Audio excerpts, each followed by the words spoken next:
So this is a little mini lecture on a swinging bucket.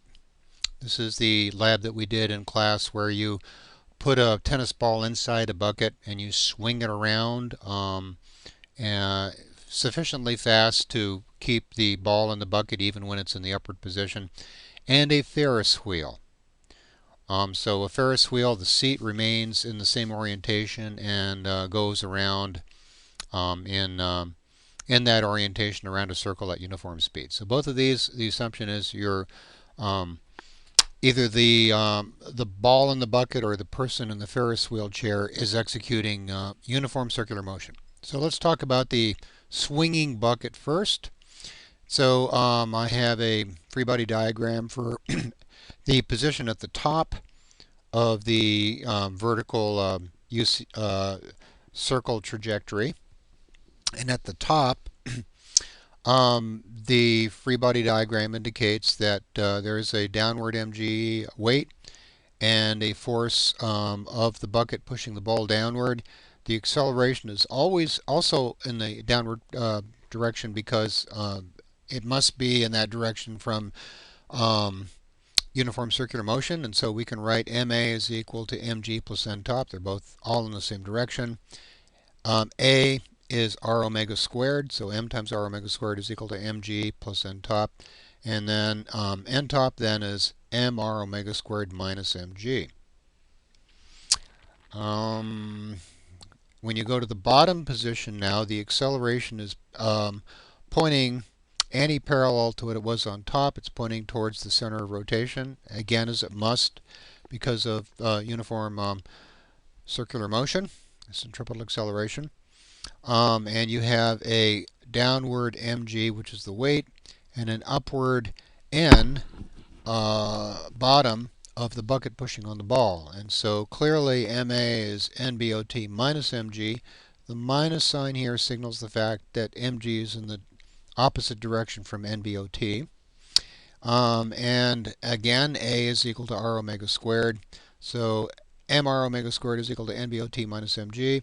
And then if you solve this for nbot, you get nbot equals mr omega squared plus mg. So if you look at the magnitude of these two normal forces on the ball, clearly the bottom one is larger than the top one. Here you have the difference of the two quantities. Here you have the sum of two quantities. So the Ferris wheel is similar, but the normal forces change direction on the top. And so on the top you have an upward normal force on the person sitting on the seat. Think about yourself on the Ferris wheel sitting on the chair of the Ferris wheel. The chair would be pushing up on you and you would be pushing down on the chair. So the two forces are the n top pointing up and the mg pointing down. The acceleration again points towards the center. So ma equals mg minus n top. Mg and a are in the same direction. N top is in the opposite direction. And I bookkeep that with a minus sign here. And again, a is r omega squared, and so mr omega squared is equal to mg minus n top. And so if you solve this for n top, you get n top is equal to mg minus mr omega squared. And if you look at these two quantities, you will see they are negatives of each other.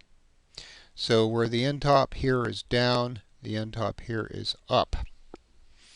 On the bottom of the Ferris wheel, the nbot is up and the mg is down, and ma is equal to nbot minus mg. mr omega squared is equal to the normal force at the bottom position minus mg. And solving for nbot, nbot is equal to mr omega squared plus mg. So these two expressions are identical. So going back here and looking at the FBDs, clearly the net force here is pointing down in the same direction as the acceleration vector, and the net force between these two has to be pointing up. So therefore, I drew this nbot larger than this to give me an upward net force consistent with this A. Here in the top position for the Ferris wheel, the mg has to be larger in magnitude to the n top in order to get a downward net force consistent with the downward acceleration here, according to Newton number 2. And when you go to the bottom position of the Ferris wheel, the situation is precisely analogous to this. Again, the NBOT needs to be larger than mg to give a net upward force consistent with the acceleration pointing up here.